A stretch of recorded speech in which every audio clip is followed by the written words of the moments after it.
안녕하세요. 2학년 B반 박수남입니다. 2학기 첫 번째 프레젠테이션을 시작하도록 하겠습니다.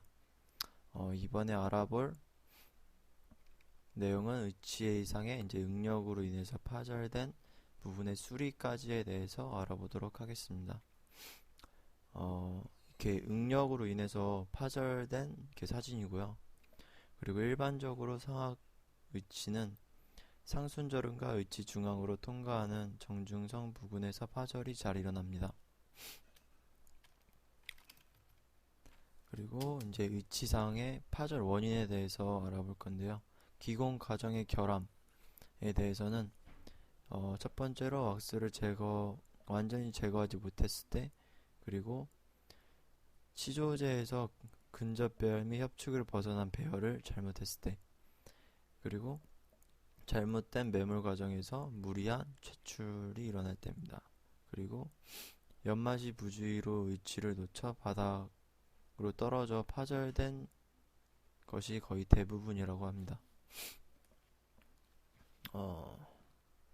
그리고 다음으로 이제 의치의 파절 원인에서 강한 충격과 재질의 피로에 대해서 알아보도록 하겠습니다. 강한 충격에는 파절면이 어떠한 특징적인 모양이 없으며 파절면은 정확히 적합시켜 파절 전의 모양을 쉽게 재현할 수 있습니다. 재질의 피로는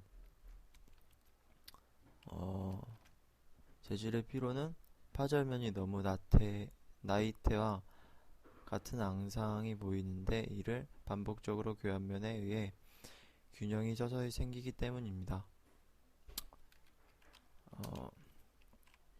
그리고 의치상 수리의 분류인데요. 이 의치상 수리의 분류에는 단순 수리와 복합 수리가 있습니다.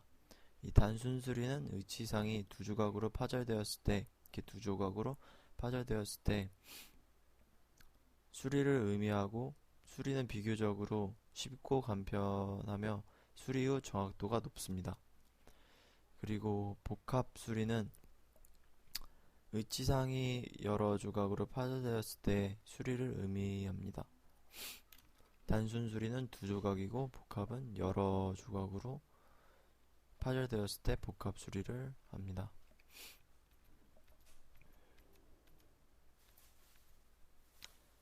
그리고 수리 과정에 대해서 알아보도록 하겠습니다.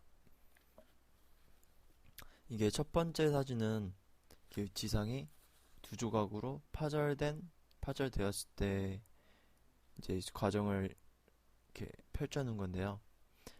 위치상이 이렇게 두 개로 파절이 되고 그 다음에는 스티키 왁스를 가착하고 좌우 소구치 구치부를 이제 고정을 시켜줍니다. 이렇게 고정을 시켜줬으면 이쪽 이쪽에 언더컷 부위가 있어서 왁스로 블럭아웃을 시켜줍니다. 시키고 이제 석고를 붓고요.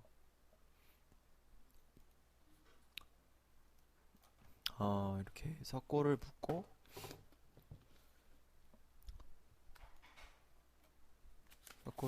이제 다음으로 이제 주모형 상에 레진이 이제 결함될 수 있는 간격을 만들어 주고요.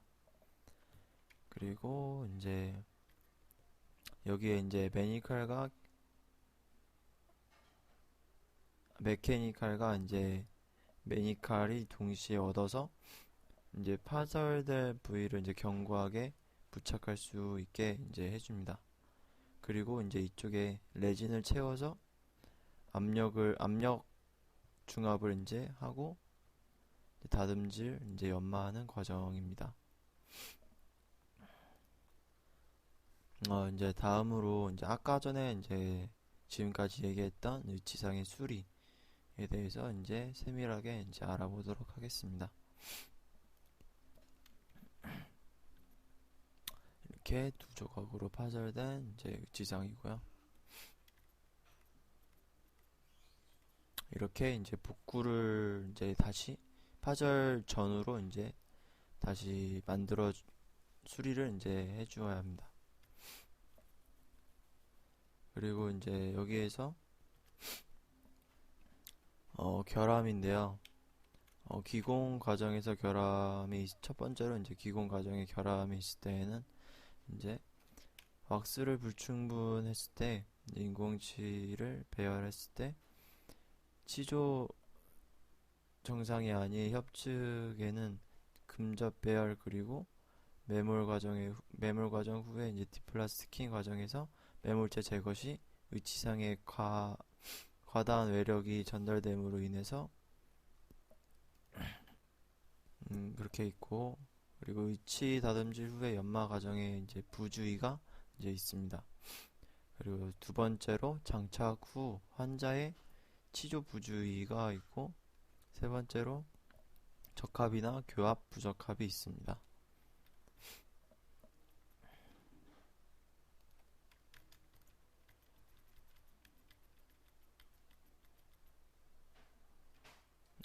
이렇게 파절된 사진이고요.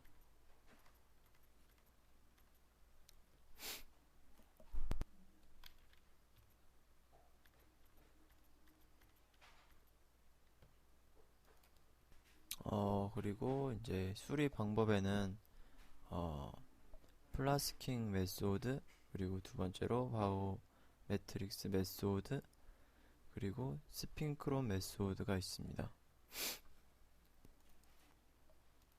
첫 번째로 이제 플라스킹 메소드는 이제 보통 열 중압 레진으로 수리할 때 이제 시행하는 방법이고, 두 번째는 자가 중압 레진으로 수리할 때 방법입니다.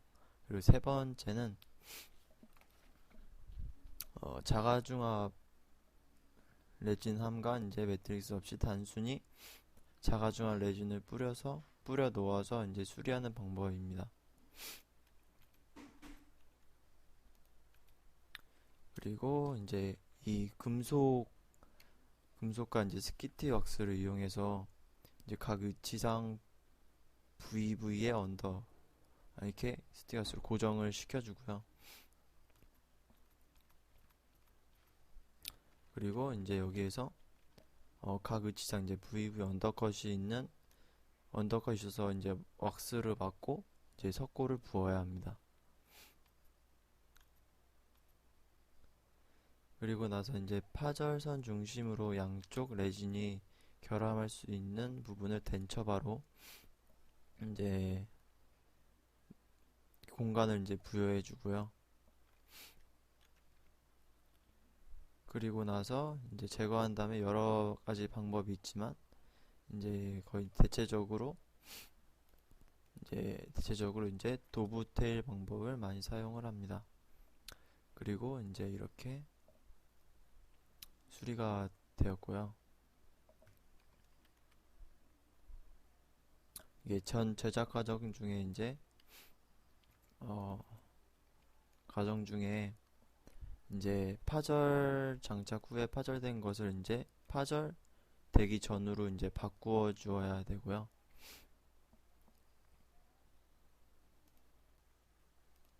이제 세부적으로 파절된 의치상을 보도록 하겠습니다.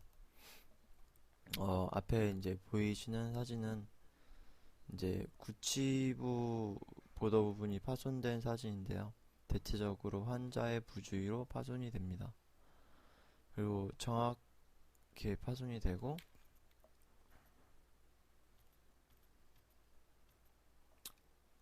이제 정확하게 맞는지 안 맞는지 이제 이렇게 확인을 해줍니다. 이게 확인을 해주면 이제 스키티 왁스로 조립 부분을 발라주고요. 다음으로 이제 부착이 되었으면 이제 내면에서 이제 볼 수가 있습니다. 이렇게 정확하게 이제 부착이 되면 이제 내면에 석고를 채우고요.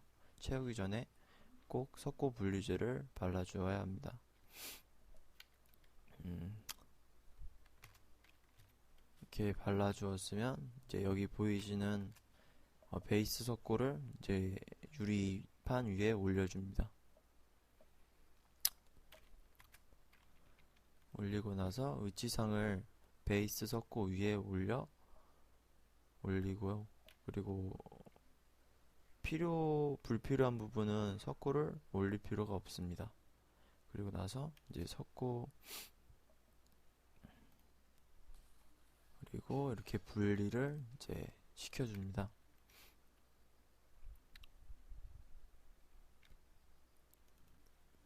분리를 해주고요. 그리고 이제 여기에 있는 스키티 왁스를 제거해서 파절선을 확인을 할 수가 있습니다. 그리고 이 사이에 레진이 들어갈 공간을 덴처바로 만들어주어 이제 V 쉐입을 만들어주고요.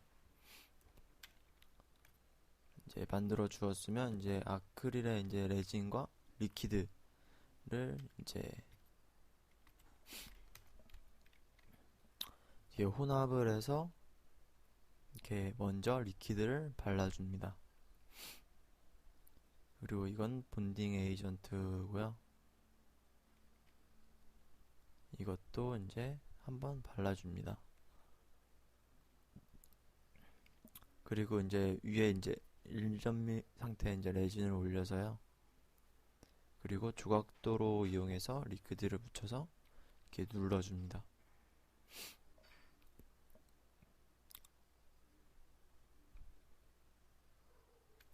이렇게 눌러주었으면 이제 다시 리퀴드로 이제 이용을 해서 매끄럽게 해줍니다.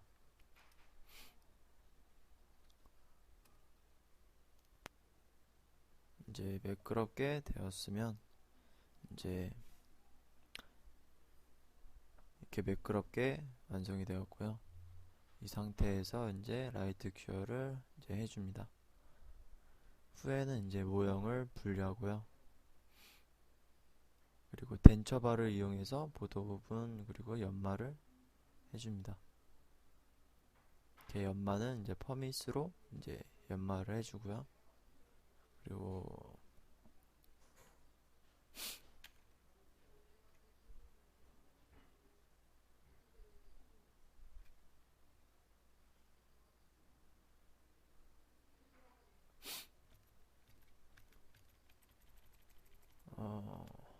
퍼밋으로 연마를 해주고 그리고 광택에는 루즈를 발라서 해줍니다. 그리고 나서 이제 전 제작 과정의 수리를 마무리하게 됩니다. 이상으로 첫 번째 프레젠테이션을 마치도록 하겠습니다.